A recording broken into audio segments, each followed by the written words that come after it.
kahit na na-deliver na ang 1 billion pesos para kay Pangulong Marcos at kahit na naisama na rin sa 2025 budget ang 100 billion pesos insertion sa pamamagitan ng BICAM Committee, ayon mismo sa utos ng Pangulo, nagagalit pa rin daw si BBM. Papalabasin ng administrasyon na ako ay isang terorista sa loob at labas ng Pilipinas. Para mailibing ako kasama ang katotohanan kahit saan man ako pumunta. Sinabi na agad sa akin ni Speaker Romualdez na kailangan ko makapag-deliver ng 2 billion pesos kada buwan para sa pag-deliver ng male-maletang pera patungo sa bahay ni Speaker. Ang sinabi mismo ni Speaker Martin sa akin na hati sila ni Pangulong Marcos sa perang iyon para gamitin bilang bagsakan at imbakan ng pera mula sa mga SOP, collection at deliveries na para sa Pangulo. Huwag mo akong pigilan sa mga insertions ko. Huwag ka nang makialam sa budget. Ang gusto niya ng 50 billion pesos na insertion. Ngunit ang sagot ng Pangulo, humingi ka ng bago or dagdag na insertions.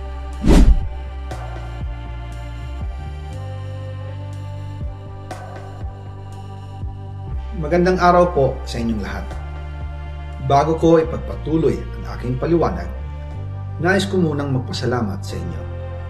Maraming salamat sa inyong bukas na isipan, sa inyong pasensya, at sa pagtanggap ninyo sa mga impormasyong aking ibinabahagi. Alam kong hindi madali ang mga paksang ito. Mabibigat at mahirap tanggapin. Hindi po ako makauwi dahil malaki ang banta sa buhay ko. Ngayon naman, ay meron kaming natanggap na balita. Papalabasin ng administrasyon na ako ay isang terorista sa loob at labas ng Pilipinas. Para mailibing ako kasama ang katotohanan kahit saan man ako pumunta. Pero mahalagang malaman ng taong bayan ang katotohanan. Muli, taos-puso akong nagpapasalamat sa inyong pakikinig. Una po sa lahat, sinasabi ng ICI at ni Henry Alcantara na 21 billion pesos daw ang napunta sa akin. Hindi po totoo yun. Wala akong natanggap na ganyang halaga. Ang totoo, mula 2022 hanggang 2025, ang kabuuang pera na dumaan sa akin para ibigay kay Pangulong Bongbong Marcos at kay dating Speaker Martin Romualdez ay umabot sa 56 billion pesos at hiwalay pa dyan ang 100 billion pesos insertion ng Pangulo sa 2025 budget. Pati na rin ang 97 billion pesos flood control insertion na inilagay sa NEP ng 2026 national budget. Balikan natin kung paano ito nagsimula. Noong 2022, kakaupo ko pa lang bilang chairman ng House Committee on Appropriations, sinabi na agad sa akin ni Speaker Romualdez na kailangan ko makapag-deliver ng 2 billion pesos kada buwan. Makalipas ang ilang araw, tumawag sa akin si Yusek Bernardo. Sabi niya, kailangan ng tulong ng Bulacan sa problema nila sa baha. Pinapunta niya sa opisina ko sa Kongreso si DPWH District Engineer Henry Alcantara. Sa naging meeting namin ni Alcantara, siya mismo ang nag-offer kung paano ang hatian sa mga proyekto ng DPWH. 22% para kay Speaker Romualdez, 2% para kay Yusek Bernardo at 1% para sa kanya. Doon po nagsimula ang tinatawag nilang deliveries. Ang sistema po ay ganito. Ang mga tao ni Henry Alcantara ay nakikipag-ugnayan sa mga tao ko na sina Paul Estrada at Mark Tiksay. Sila ang tumatanggap na pera mula sa mga tao ni Alcantara. Minsan sa bahay ko sa Valle Verde, minsan naman sa BGC parking. Pagkatapos nilang makuha ang pera, sila Mark at Paul naman ang nag-aayos o nakikipag-coordinate sa tauhan ni Speaker Martin Romualdez na si Jocelyn Sereño para sa pagdi-deliver ng male-maletang pera patungo sa bahay ni Speaker.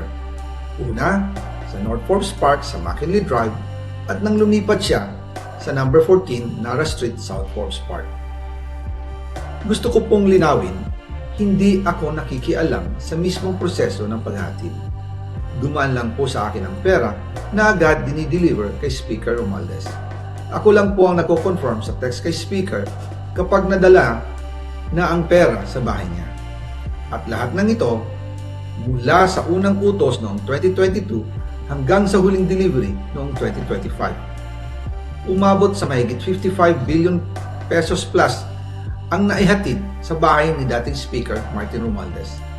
Madalas hindi nabubuo ang hinihinging 2 billion pesos bawat buwan ni Speaker, kaya iyan ang final total. Ang sinabi mismo ni Speaker Martin sa akin na hati sila ni Pangulong Marcos sa perang yan. Ang listahan ng mga deliveries na ito, kung kailan, magkano, at saan dinala, ilalabas ko po kasabay ng video na ito. Noong November 2024, habang nasa proseso kami ng pagtatalakay ng budget, nakipag-meeting sa amin ni Speaker Martin si Yusek Jojo Cadiz. Sabi niya, masama raw ang loob ni Pangulong Marcos, wala raw siyang natatanggap na remittance. At dahil laging napapagalitan si Speaker Martin ng Pangulo mula Setyembre hanggang November, inutusan niya ako na mag-deliver ng 1 billion pesos para kay BBM. Ayon pa kay Yusek Jojo, nang ipaalam niya ito sa Pangulo, ang utos sa kanya ng Pangulo ay mag-ingat at siguraduhin si Yusek Jojo lang ang maghahatid. Ang instruction po sa akin ni dating Speaker Martin Romualdez ay dalhin sa number 30 Tamarind Street, South Forbes Park at ibigay kay Yusek Jojo Cadiz dahil ito raw ang drop-off point na malapit sa bahay ng Pangulo. Sinabi rin po sa akin ni Speaker Martin Romualdez na si PBBM ang nag-utos sa kanya na bilhin ang bahay sa number 30 Tamarind Street para gamitin bilang bagsakan at imbakan ng pera mula sa mga SOP, collection at deliveries na para sa Pangulo. Noong December 2, 2024, personal kong i-deliver ang 200 million kay Yusek Jojo Cadiz sa number 30 Tamarind Street, South Forbes Park. Ayon sa kanya, dadalhin daw niya ito sa bahay ng Pangulo sa number 41 Nara Street, South Forbes Park. Kasunod nito, noong December 5, 2024, muli akong nag-deliver ng 800 million sa parehong address at Yusek Jojo Cadiz pa rin ang tumanggap. Sabi niya, iyon naman ay dadalhin sa bagong bahay ng Pangulo sa South Forbes Park. Sa kabuuan, 1 billion pesos ang personal kong naihatid. Ako mismo ang nagbigay ng pera, kasama ang aking driver at mga tauhan. At lahat ito ay base sa direktang utos ni Speaker Martin Romualdez. At dyan po nabuo ang kabuuang halagang 56 billion na ipinadala mula 2022 hanggang 2025. Pero kahit na i-deliver na ang 1 billion pesos para kay Pangulong Marcos at kahit na isama na rin sa 2025 budget ang 100 billion pesos insertion sa pamamagitan ng BICAM Committee, ayon mismo sa utos ng Pangulo, nagagalit pa rin daw si BBM. Papalabasin ng administrasyon na ako ay isang terorista sa loob at labas ng Pilipinas. Para mailibing ako kasama ang katotohanan kahit saan man ako pumunta. Sinabi na agad sa akin ni Speaker Romualdez na kailangan ko makapag-deliver ng 2 billion pesos kada buwan para sa pagdi-deliver ng male-maletang pera patungo sa bahay ni Speaker. Ang sinabi mismo ni Speaker Martin sa akin na hati sila ni Pangulong Marcos sa perang iyon para gamitin bilang bagsakan at imbakan ng pera mula sa mga SOP, collection at deliveries na para sa Pangulo. Huwag mo akong pigilan sa mga insertions ko. Huwag ka nang makialam sa budget. Ang gusto niya ng 50 billion pesos na insertion. Ngunit ang sagot ng Pangulo, humingi ka ng bago or dagdag na insertions.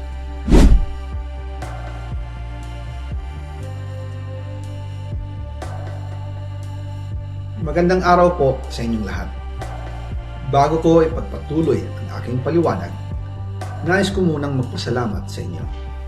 Maraming salamat sa inyong bukas na isipan, sa inyong pasensya, at sa pagtanggap ninyo sa mga impormasyong aking ibinabahagi. Alam kong hindi madali ang mga paksang ito, mabibigat at mahirap tanggapin. Hindi po ako makauwi dahil malaki ang banta sa buhay ko. Ngayon naman ay meron kaming natanggap na balita. Papalabasin ng administrasyon na ako ay isang terorista sa loob at labas ng Pilipinas. Para mailibing ako kasama ang katotohanan kahit saan man ako pumunta. Pero mahalagang malaman ng taong bayan ang katotohanan. Muli, taos-puso akong nagpapasalamat sa inyong pakikinig. Una po sa lahat, sinasabi ng ICI at ni Henry Alcantara na 21 billion pesos daw ang napunta sa akin. Hindi po totoo yun. Wala akong natanggap na ganyang halaga. Ang totoo, mula 2022 hanggang 2025, ang kabuuang pera na dumaan sa akin para ibigay kay Pangulong Bongbong Marcos at kay dating Speaker Martin Romualdez ay umabot sa 56 billion pesos at hiwalay pa dyan ang 100 billion pesos insertion ng Pangulo sa 2025 budget. Pati na rin ang 97 billion pesos flood control insertion na inilagay sa NEP ng 2026 national budget. Balikan natin kung paano ito nagsimula.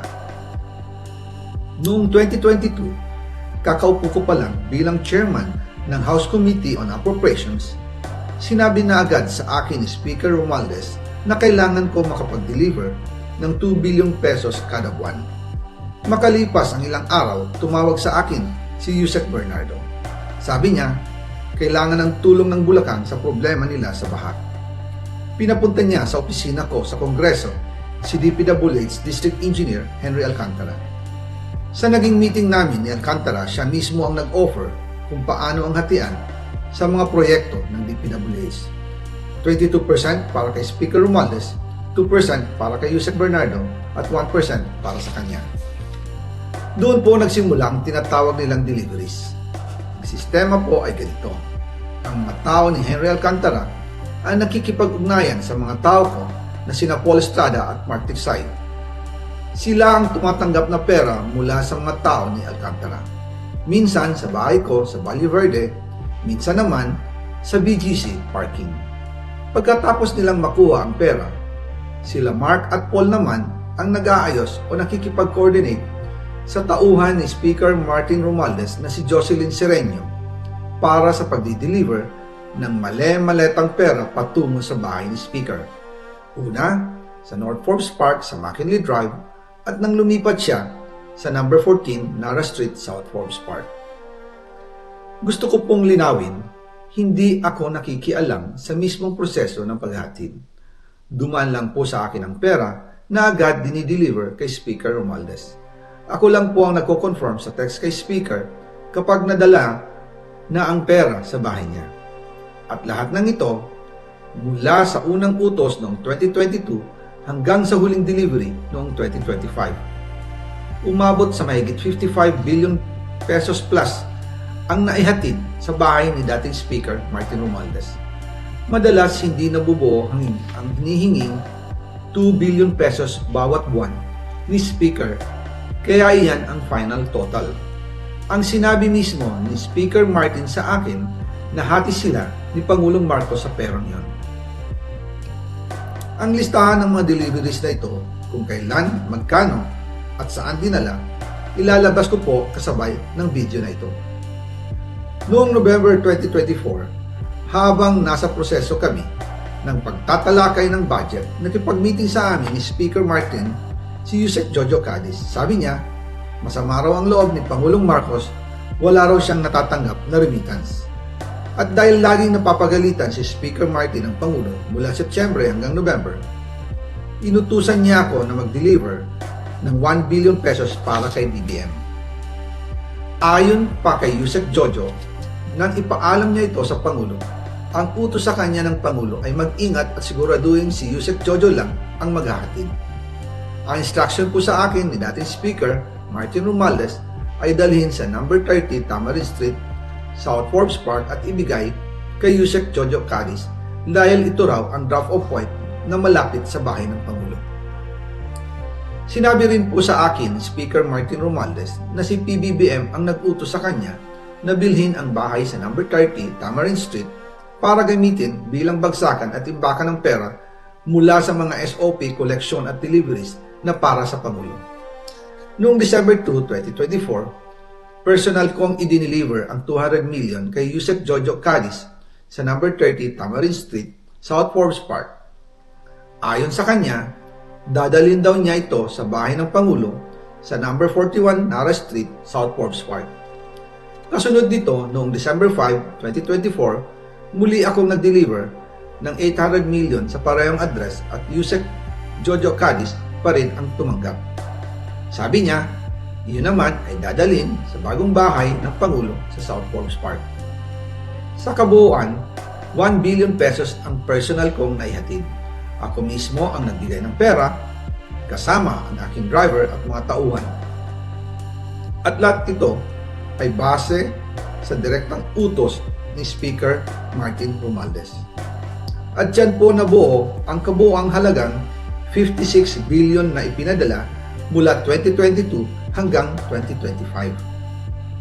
Pero kahit na na-deliver na ang 1 billion pesos para kay Pangulong Marcos at kahit na naisama na rin sa 2025 budget ang 100 billion pesos insertion sa pamamagitan ng BICAM Committee, ayon mismo sa utos ng Pangulo, nagagalit pa rin daw si BBM.